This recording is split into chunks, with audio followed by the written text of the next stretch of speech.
बिस्मिल्लाहिर्रहमानिर्रहीम अस्सलाम वालेकुम। मैं कसीम जफर और आप देख रहे हैं मुझे हमारे फेसबुक और यूट्यूब पेज पे। Chief justice of Pakistan Umar Ata Bandial साहब ने कल एक तारीखी फैसला सुना दिया है। उस फैसले की क्या वजूहात हैं, उस फैसले के बाद कौन कौन फंस सकता है और उस फैसले के बाद क्या होने जा रहा है या क्या होगा, और कल रात जो इन्होंने आम आवाम पर पेट्रोल बम गिराया है, इस हवाले से आज की वीडियो में हम बात करेंगे। पीडीएम ने आते साथ ही इमरान खान को निकालते साथ ही दो काम किए हैं जो इनकी नीयत को जाहिर करते हैं। पहला काम, इन्होंने ओवरसीज पाकिस्तानियों से वोट का हक छीन लिया।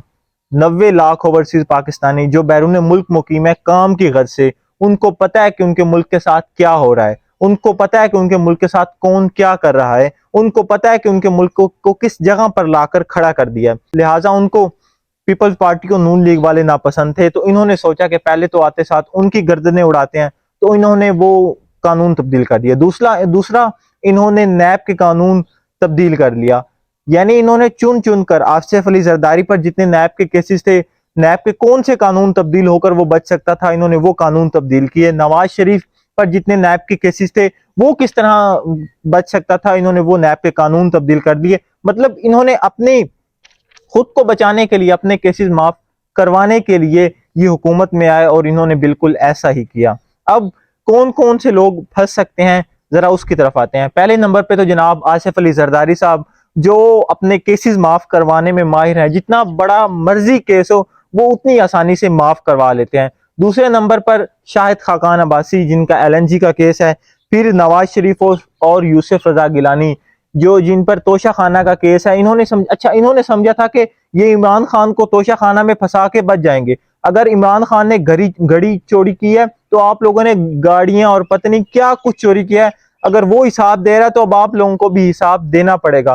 फिर आगे जनाब इसहाक डार आमदन से जाहिद असासियों का केस है इन पर। उसके बाद जनाब आ जाते हैं राजा राजा राजा परवेज अशरफ, मुराद अली शाह और सरदार मेहताब। और पीपल्स पार्टी के भी काफी करीबी लोग हैं जिन पर जो इस लिस्ट में शामिल आ सकते हैं, जो शिकंजे में आ सकते हैं और फंस सकते हैं। और मौजूदा वफाकी काबीना में कुछ ऐसे लोग हैं जो इस शिकंजे में आ सकते हैं। अब यहाँ सवाल ये पैदा होता है कि क्या आया नवाज शरीफ साहब वापस आएंगे। मैंने अपनी पिछली वीडियो में भी कहा था कि शहबाज शरीफ साहब ने 21 अक्टूबर का डेट दी थी कि नवाज शरीफ वापस आ रहे हैं, और ऐसा पहली बार हुआ है कि नून लीग की क्यादत की जानिब से ये डेट दी गई है कि नवाज शरीफ 21 अक्टूबर को वापस आ रहे हैं। अब सवाल यहाँ ये पैदा होता है कि क्या नवाज शरीफ वापस आएंगे, क्या वो 21 अक्टूबर को वापस पाकिस्तान आएंगे। वो इन्हीं केसेस की वजह से डर के बीमारी का बहाना बनाकर बैरून मुल्क भाग गया था, जो अभी तक 4 साल हो गए और अभी तक वापस नहीं आया। जो अपने भाई के दौरे हुकूमत में वापस नहीं आया, क्या अब वो वापस पाकिस्तान आएगा और आकर इन केसेस का सामना करेगा। मेरे ख्याल से तो मुझे जो लगता है कि अब नवाज शरीफ की वापसी नामुमकिन है, क्योंकि वो इन्हीं केसेस की वजह से भाग के, बीमारी का बहाना करके बैरून मुल्क भाग गया था, और पिछले 4 सालों से जो भगोड़ा है अब वो बिल्कुल भी नहीं आएगा, क्योंकि दोबारा रिन्यू ओपन हो गया है। अच्छा, अब जो ये सब कुछ हुआ था तो इमरान खान साहब ने सुप्रीम कोर्ट ऑफ पाकिस्तान में इस जो इन्होंने नैब के कानून में तब्दीली की थी इसको चैलेंज कर दिया था। और पिछले कल 14 से 15 माह बाद उमर अता बंदयाल साहब ने इसका तारीखी फैसला कल सुना दिया है।